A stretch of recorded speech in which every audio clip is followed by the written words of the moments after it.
Bismillahirrahmanirrahim.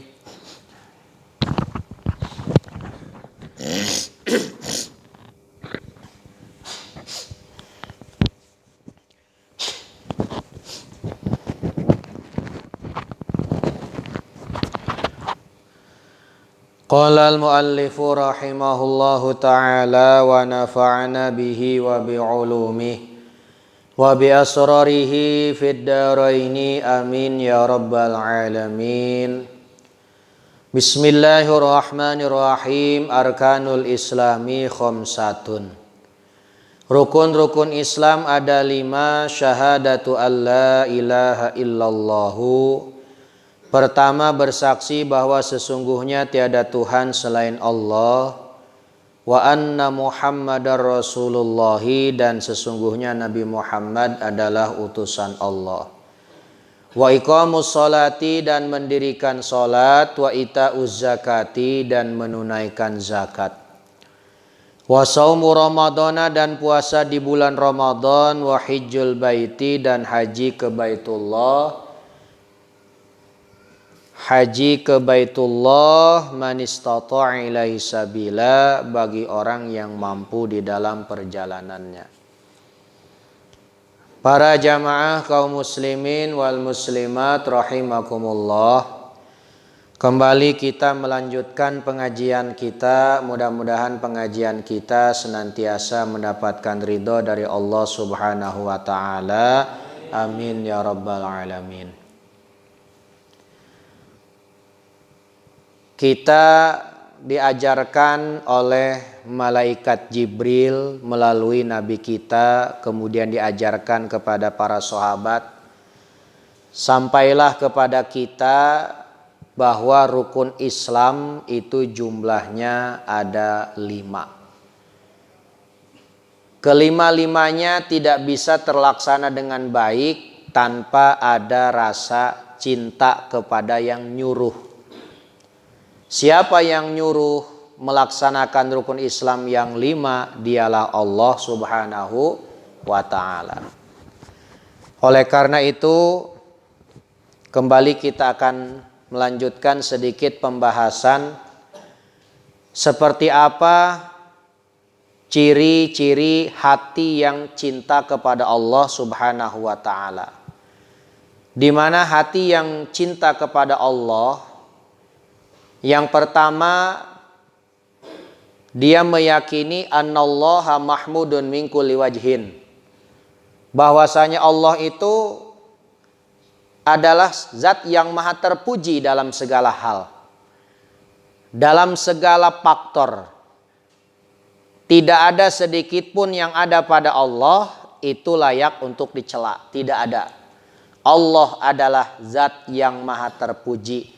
Ketika kita memiliki perasaan bahwa Allah adalah zat yang maha terpuji, tidak ada sedikit pun yang patut kita celak dalam Allah, pada Allah Subhanahu wa ta'ala, kita sudah punya 1 poin cinta kepada Allah Subhanahu wa ta'ala.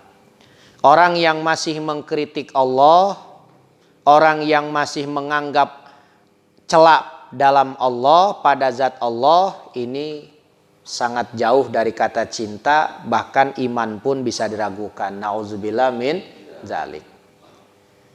Kemudian yang kedua, ayyataqida anna muhsinun ila ibadih. Dia meyakini bahwa Allah Subhanahu wa taala itu muhsinun ila ibadih, selalu berbuat baik kepada hambanya. Allah tidak pernah berbuat jahat. Sekali lagi ya. Buang pikiran jauh-jauh kalau Allah pernah berbuat jahat.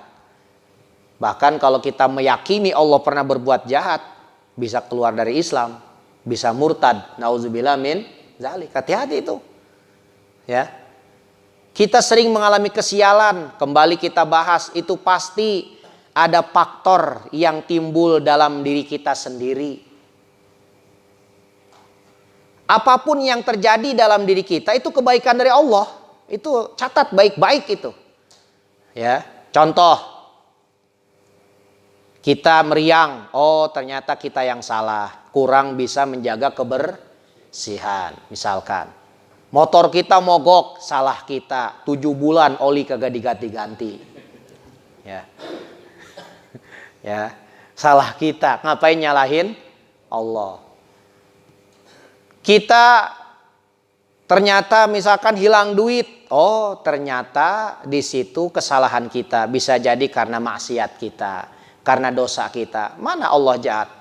Nah, sekarang begini, kita udah jaga kesehatan, kita udah sesuai prosedur kesehatan, kita juga taat, kita juga soleh, kita juga mengikuti semua aturan Allah. Kok masih juga kita dapat kesialan, dapat ujian berupa yang pahit-pahit. Ini bukan keburukan. Sebetulnya ini adalah sebuah kebaikan. Apa? Dengan ujian tersebut, dia semakin diangkat derajatnya, semakin mulia. Mana celaknya coba? Mana celaknya? Nabi, siapa Nabi yang sakitnya lama itu? Nabi Ayub alaihissalam. Bagaimana Nabi Ayub diangkat derajatnya setelah mengalami sakit dalam satu riwayat 17 tahun. Kurang soleh apa Nabi Daud? Tapi dikasih sakit berapa tahun? 17 tahun. Allah jahat nggak? Tidak. Karena di balik sakitnya Nabi Daud, Allah mengangkat Nabi Ayub, Allah mengangkat derajat Nabi Ayub lebih tinggi sebelum beliau sakit. Kemuliaannya semakin bertambah, derajat kemuliaannya semakin bertambah, kesolehannya semakin bertambah. Mana keburukan dari Allah? Justru kebaikan. Artinya apapun yang terjadi dalam diri kita, tancapkan di dalam diri kita baik-baik, itu adalah ihsan, muhsin minallah. Allah adalah zat yang maha berbuat baik. Allah Ta'ala dan muhsinun ila ibadih, zat yang maha baik, yang maha berbuat baik kepada hambanya. Ya. Jangan kita punya pikiran jelek. Sial amat gua punya bini udah jelek, galak. Nah ini jangan sembarangan. Pasti ada hikmahnya yang kita nggak pernah tahu. Mungkin Allah ingin mengangkat kemuliaan kita melalui sabarnya kita diomelin sama istri. Di akhiratnya pun siksaannya berkurang, Pak. Karena habis siksaannya waktu di dunia. Ya, mana jahatnya Allah? Mana jahatnya Allah? Coba. Ya. Baik Allah. Kalau dia nggak dikasih istri yang jahat, dia nggak akan mulia.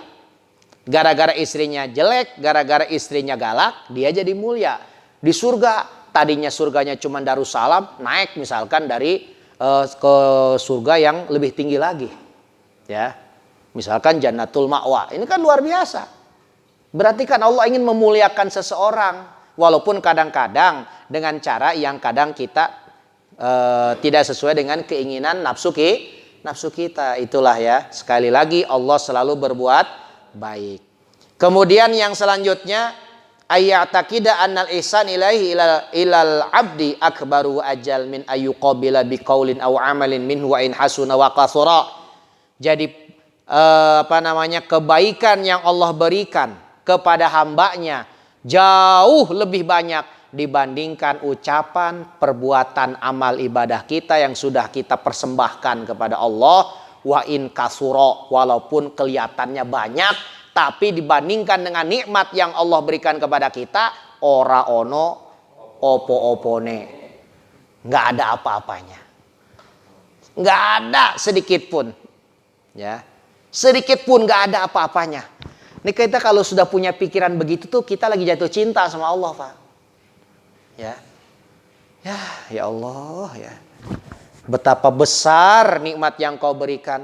Atau ibadah saya mah ibarat setetes dibandingkan dengan air laut, tentu nggak ada bandingan, nggak bisa dibandingin. Itulah, Pak. Jadi orang yang sedang jatuh cinta kepada Allah punya pikiran bahwa kebaikan yang Allah berikan kepada dia jauh lebih banyak dibandingkan dengan ibadah yang sudah dia persembahkan kepada siapa? Allah Subhanahu wa taala. Ini yang sudah kita bahas, sedang ulang. Yang keempat, ayya'taqida qillata qadayahu wa qillata takalifihi. Dia menganggap, meyakini bahwa hukum syariat yang Allah terapkan, kewajiban-kewajiban yang Allah bebankan kepada makhluknya, itu sifatnya killah, sedikit, ringan. Syariat Allah yang diterapkan kepada alam semesta ini, kepada hamba-hambanya, itu tidak ada yang berat untuk dilaksanakan. Semuanya ringan-ringan saja, Pak. Dari segi apapun, semua hukum Allah kalau dilaksanakan sebetulnya menimbulkan keringanan dan keindahan. Ya. Dalam Islam, ngebunuh disengaja, dibunuh lagi. Mencuri dipotong. Ya. Kemudian mabok dicambuk 80 kali. Ada yang bilang 40 kali. Zina kalau belum nikah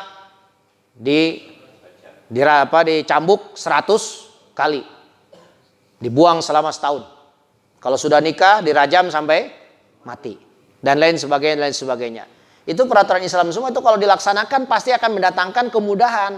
Baik kemudahan bagi dia, si pelaku, di akhiratnya nanti jadi enak. Gara-gara di dunia sudah dilaksanakan hukum. Ya. Baik juga bagi orang orang lain. Nah sekarang maling, Pak. Cuma di penjara kasih makan. Listrik gratis. Ya, karena sekarang nggak ketampung kebanyakan, biayanya juga gede. Ya. Ya, karena memang salgi butuh biaya gede buat berbagai macam kebutuhan yang sekarang luar biasa. Akhirnya puluhan ribu napi dibebaskan. Ya. Itulah, ya. Coba kalau dulu dipotong aja tangannya, selesai, nggak usah ngasih makan.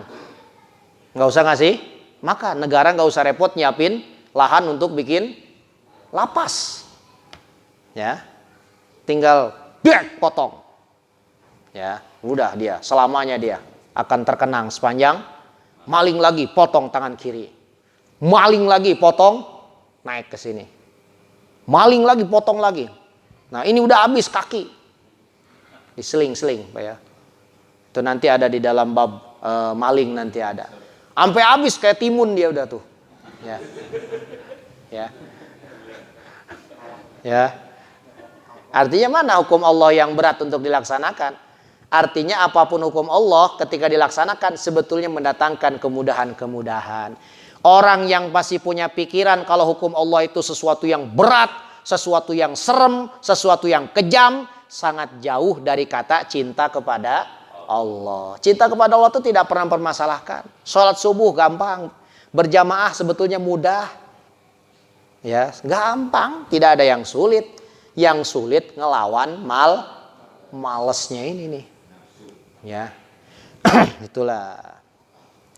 Kemudian ayyakuna fi amati awqatihi khaifan wajilan min iradi ta'ala wa salbi ma akramahu bihi min ma'rifatin wa tauhidin wa ghairihima. Dari dalam segala waktu, dalam setiap saat, yang dia paling khawatirkan dua, Pak.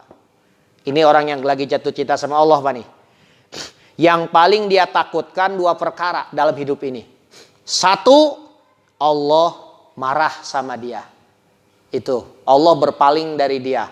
Itu yang paling dia takutkan yang pertama. Yang kedua, Allah mencabut nikmat berupa iman dan Islam dalam dirinya. Itu adalah dua perkara yang paling horor dalam hidupnya, Pak. Kita mah nggak kepikiran ke arah sana, Pak ya. Ya, kita mah kadang-kadang nggak ada masalah bikin Allah marah.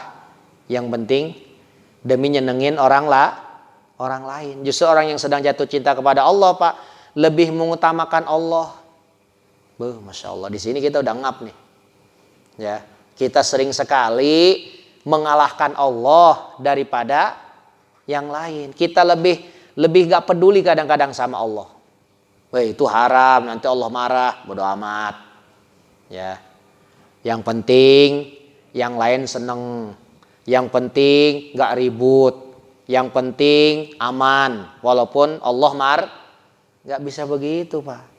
Jadi kalau misalkan Allah itu marah, dia orang yang pertama kali yang akan menjauhi hal-hal yang membuat Allah menjadi marah. Bila perlu nggak makan, bila perlu nggak minum demi mendapatkan rahmatnya Allah Subhanahu wa ta'ala. Masya Allah ya. Apalagi yang dia paling takutkan? Dicabutnya kemuliaan berupa iman dan Islam, berupa ma'rifat pada Allah Subhanahu wa ta'ala. Ya. Silakan kita jaga rumah kita jaga kendaraan kita jaga motor kita jaga harta kita. Karena itu hak kita dan boleh kita jaga. Yang paling yang harus kita jaga secara mati-matian adalah menjaga iman dan Islam. Agar tidak apa? Agar tidak coplot di dada kita. Itu yang harus kita perjuangkan, Pak. Ya, ini mudah-mudahan Pak nih lagi keadaan begini kita sempat-sempetin ngaji.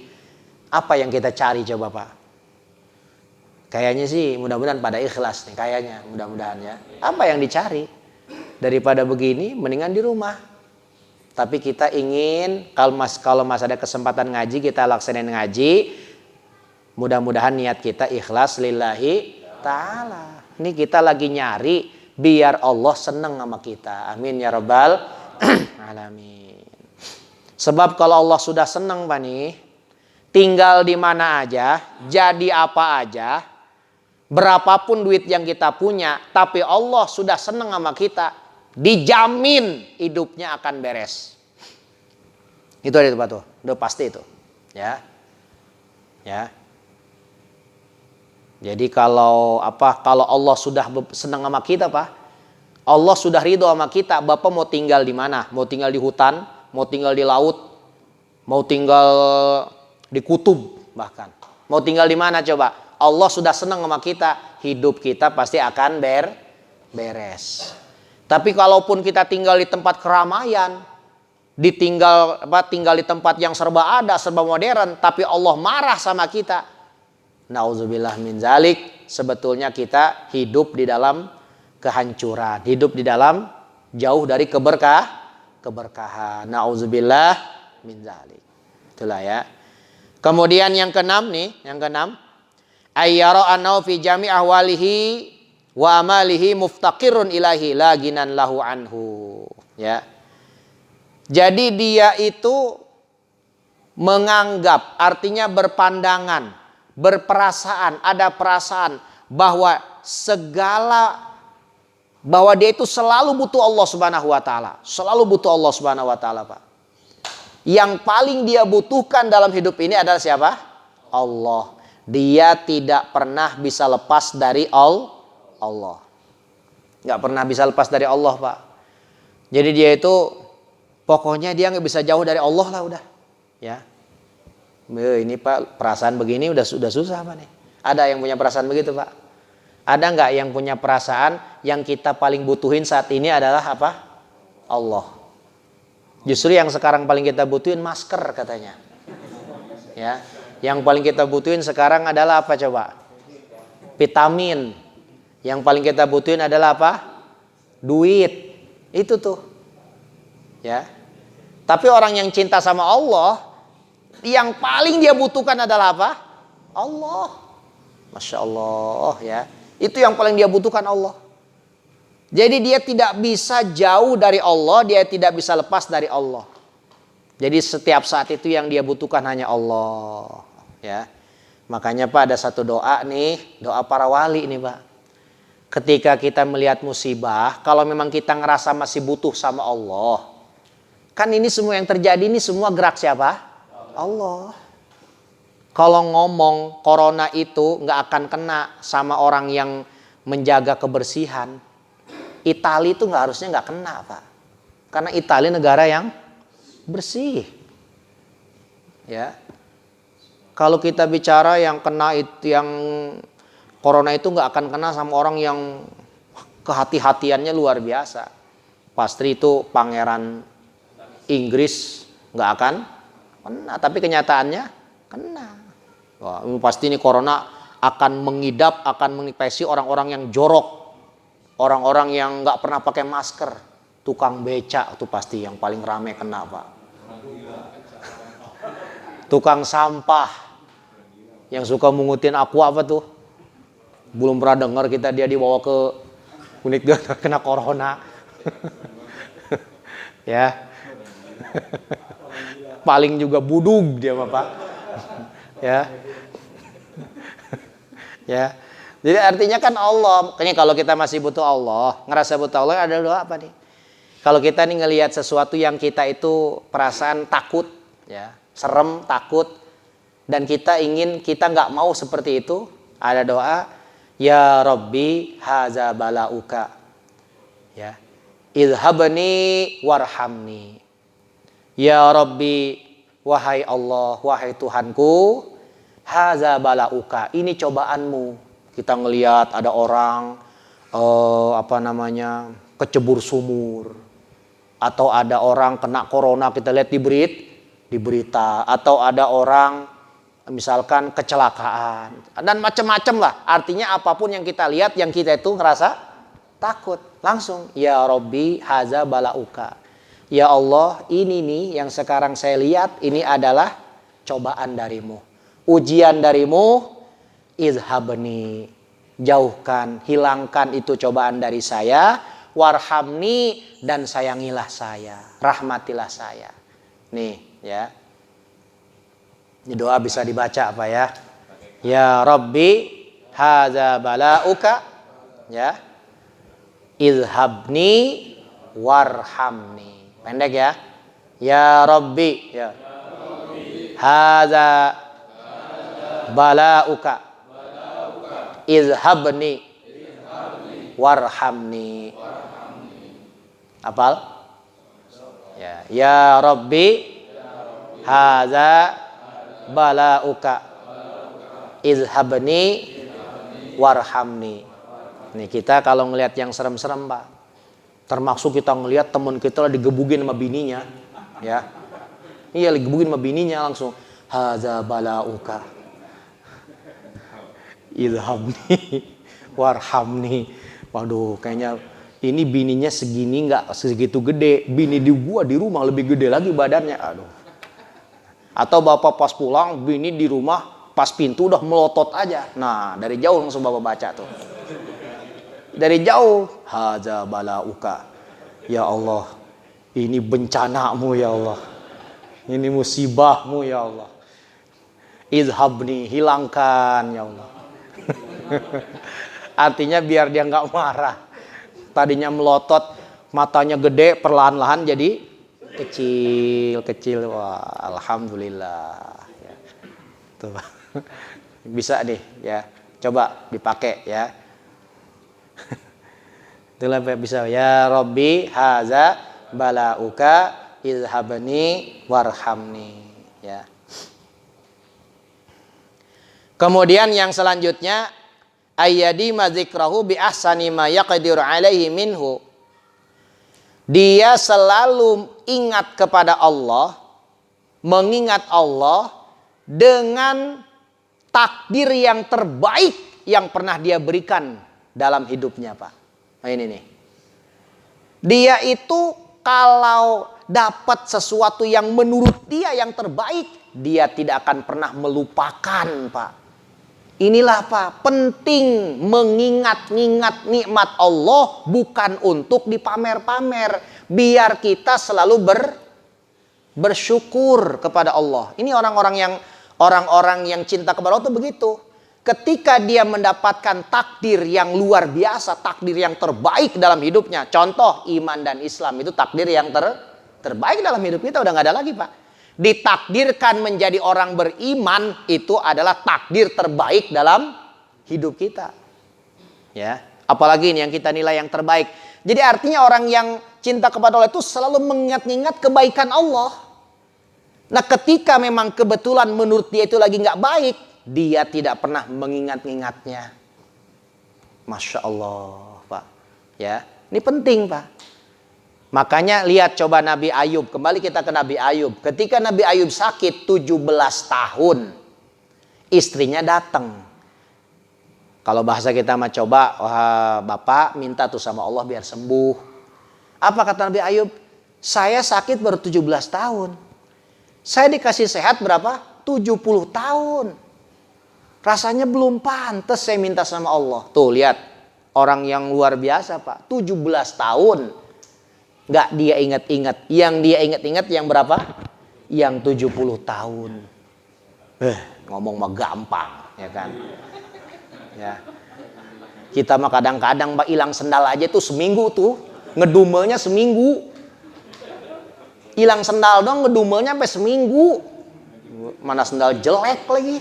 Setiap ketemu orang diomongin. Makanya Pak, menceritakan musibah itu kalau sekiranya hanya untuk biar kita itu artinya ngebuka-buka akhirnya malah membuat kita jadi nggak terima kepada takdir Allah, jelek. Jelek Pak.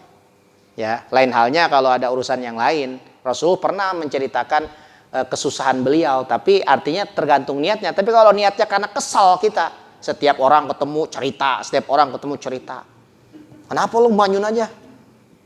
Dua Jumat yang lalu sendal gua hilang, setan. Masya Allah 2 Jumat yang lalu. Sendal apa nih emang? Swallow, ya kan? Ya, Masya Allah ini orang. Padahal dia udah dapat berapa pasang sendal dari Allah. Coba kalau dihitung-hitung dia. Baru hilang sendal-sendal segitu aja. Tapi orang yang beriman mah nih, orang yang cinta kepada Allah, nggak begitu. Sebaliknya dia mah. Ya, sebaliknya dia mah. Ya Allah baik banget. 2 tahun yang lalu saya dikasih nikmat oleh Allah bisa kebeli motor. Itu kan nikmat ketika saya butuh, saya bingung dipecat dari pabrik, dikasih kesempatan bisa beli motor. Alhamdulillah. Itu diingat-ingat mulu padahal itu berapa tahun? 2 tahun yang lalu. Itu dia akhirnya alhamdulillah lagi, bersyukur lagi. Makanya wa amma bi ni'mati rabbika fahaddits. Ya. Jadi nikmat Tuhanmu fahaddits, maka ceritakanlah. Artinya menceritakan dalam rangka syukuran kepada Allah, bukan sombong, bukan, hati-hati. Syukuran. Biar kita itu akhirnya kita ingat kepada Allah yang maha baik. Selalu mengingat kebaikan Allah Subhanahu wa taala. Ya. Ini susah ya, nata niatnya susah. Kadang-kadang kita cerita tapi niatnya pamer. Alhamdulillah gua udah kebeli carry gua, ya kan.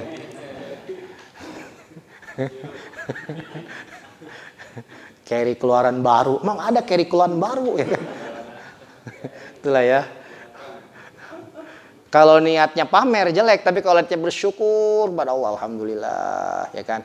Makanya tahadus bi ni'mah itu bagus. Tahadus bi ni'mah niatnya adalah kita syukurannya kepada Allah, agar kita itu selalu mengingat Allah. Allah tuh maha baik. Ya. Aduh, ya Allah, ya susah ya kita menata. Benar yang paling susah itu ini menata perasaan, Pak. Ya. Kemudian yang selanjutnya ayyahrusa ala iqamati faraidihi wa ayataqarraba ilaihi binawafilihi biqadri taqatihi. Yang selanjutnya dia bersungguh-sungguh melaksanakan kewajiban-kewajibannya kepada Allah dan juga mendekatkan diri kepada Allah dengan ibadah-ibadah sunnah. Itu ciri orang cinta kepada Allah. Cinta kepada Allah itu artinya kewajiban kepada Allah itu dia laksanakan dengan semangat, Pak. Sholat 5 waktu dia laksanakan, zakat dia laksanakan, kemudian haji kalau memang ada kesempatan dia berangkat dia laksanakan. Ya, makanya kalau yang ada rezeki, Pak, minimal daftar itu berarti dia sudah serius jadi orang Islam. Duit banyak nggak daftar haji acan. Nah ini dipertanyakan, Pak. Ya, kemudian apalagi Pak, apa sih, puasa nanti ini bentar lagi Ramadan. Wah, semangat. Itu tanda cinta kepada Allah. Dan juga tidak hanya yang wajibnya, juga dia melengkapi yang sunnah-sunnahnya, sholat jamaahnya dia laksanakan, baca Qur'annya dia laksanakan, ya kan. Bahkan sholat sunnah-sunnah yang lain, ya, qobliyahnya, ba'diyahnya, ya. Tapi biqadri taqatihi, sesuai kemampuan. Maksudnya apa, Pak? Jangan maksain. Bener duhanya sampai 8, cuman seminggu doang. Kesononya ada kali 7 tahun kagak duha-duha lagi dah. Ya. Artinya Nabi suka ngingetin Abdul Amal, ya, adwamuha wa in qalla. Ya. Amal yang terbaik adalah amal yang dilakukan secara terus-menerus, secara istiqomah, secara rutin, wa in qalla, walaupun amal itu sedikit. Tapi rutin, Pak, ya. Ya kita ngaji maka jangan lama-lama, setengah jam tapi rutin. Ngaji 2 jam setahun sekali ya kan. Itulah ya. Jangan lama-lama nih, takut nanti kita ya. Itulah ya. Jadi kita seperti itulah Pak. Jadi dikit-dikit tapi kita bisa konsisten, istiqomah. Ini Bapak nih kan kita ngaji hampir tiap malam. Jangan tiap malam kalau nggak sanggup. Tapi rutinin nih, malam apa nih? Rutinin. Malam apa nih? Saya seminggu sekali. Itu lebih bagus Pak, tapi rutin seminggu sekali dia ngaji, rutin seminggu sekali. Atau wah, ada waktu nih seminggu 2 kali. Ya. Ini istiqomahnya itu nanti yang akan berbuah manis di akhirat, ya. Kemudian yang selanjutnya adalah yang kesembilan, ayyasurra bima sami'a min ghairihi min sana'in alaihi au taqarrubun ilaihi au jihadin fi sabilihi sirran wa alaniyatan nafsan wa malan wa waladan. Luar biasa Pak. Dia merasa senang dengan perkara, dengan sesuatu yang dia dengar dari orang lain. Dia merasa senang. Nih orang yang dia itu orang yang sedang jatuh cinta kepada Allah, merasa senang terhadap sesuatu yang dia dengar dari orang lain. Apa? Min sana'in alaihi, berupa pujian kepada Allah. Dia akan senang kalau ada orang lagi muji Allah. Senang dia pas senang. Ya. Ini malah benci. La ilaha illallah. Bidah. Ya kan? Apa-apaan? Justru orang yang cinta kepada Allah senang kalau ada orang lagi sedang muji Allah. Subhanallah. Dia ikut senang Pak. Ya Allah. Dia sendiri nggak baca tapi senang. Dengar orang lagi muji Allah, itu tanda cinta Pak, bukan gedek. Lihat orang tahlilan gedek, lihat orang baca tasbih gedek. Nauzubillah min dzalik, justru seneng. Ya, orang sedang zikir itu seneng. Makanya kan ketika kita tahlilan Pak, kita dengerin, kemudian kita ada rasa senang, berarti kita cinta. Ya, saking senangnya tidur dia. Ya kan. Apalagi au taqarrubin ilahi, dia senang kalau ada orang lagi ibadah. Ini tanggung Pak ya, habisin dikit ya. Dia ada ibadah Pak. Senang dia kalau ada orang lagi ibadah. Itu tanda cinta kepada Allah, bukan hasud. Ya kadang-kadang kita hasud Pak. Ini kan jarak, kadang kita hasud. Sombong lu, jamaah mulu lu, sombong lu, so suci lu, ya kan. Ya, biasa juga lo subuh aja digabung sama asar, ya kan. Sekarang petang-peteng-teng, itu berarti nggak cinta, justru dia seneng. Ada orang pulang dari masjid seneng, ada orang bisa sholat duha seneng Pak. Ini susah Pak ya. Ada orang sodakoh dia seneng. Au jihadin fi sabilihi, atau ada orang sedang jihad fi sabilillah dia seneng. Ada habaib, ulama berjuang menegakkan amar nahi munkar, dia seneng, bukan malah hasud. Ini malah hasud Pak kadang Pak. Lihat Kiai Anu berjuang membela kebenaran, melabrak kebatilan, bukannya senang, bukannya ngedukung, malah benci, belum cinta kepada Allah. Orang cinta itu malah senang dengar orang berjuang tuh senang. Ya. Itulah Pak ya. Jadi kita sebetulnya kudu senang, ada kiai, ada ulama, ada ustadz berjuang jalan Allah, ngajar dan sebagainya. Kita senang. Seneng gua mah sama Ustadz Anu, dia mah rajin, suka ngadir. Enggak, gua cuman seneng aja. Seneng gua liatnya. Itu bagus Pak. Masya Allah. Bagus gak kira-kira? Emang kenapa lo seneng? Rame ya kan. Warung gua gara-gara dia ngajar ya kan. Itu ya. Kemudian yang terakhir adalah insami amin ahadin zikrullah a'anahu. Jika dia mendengar dari seseorang dia sedang mengingat Allah, a'anahu, dia akan menolongnya, dia akan membantunya. Siapapun orangnya yang sedang berjuang di jalan Allah, dia akan membantunya Pak. Itu tanda cinta. Ya. Makanya Pak, ini ada kiai sedang berjuang di jalan Allah, ya. Kita bantu. Ya, kita bantu. Berupa doa, berupa support, dukungan. Kebetulan kita orang dermawan, kita bantu. Ya, Pak Kiai nih untuk apa? Beli perlengkapan dakwah apa? Fortuner ya kan. dakwah pakai Fortuner, ya kan? Apa misalkan artinya membantu orang berdakwah. Makanya itu FPI ataupun NU kemudian dan berbagai ormas Islam banyak sekali. Itu kan artinya banyak di dalamnya sedang berjuang berdakwah. Kita bantu mereka, niatnya kita cinta kepada Allah, bagus. Donasi-donasi apa tuh? Donasi-donasi untuk jihad fisabilillah kita sisihkan jalan Allah, bagus.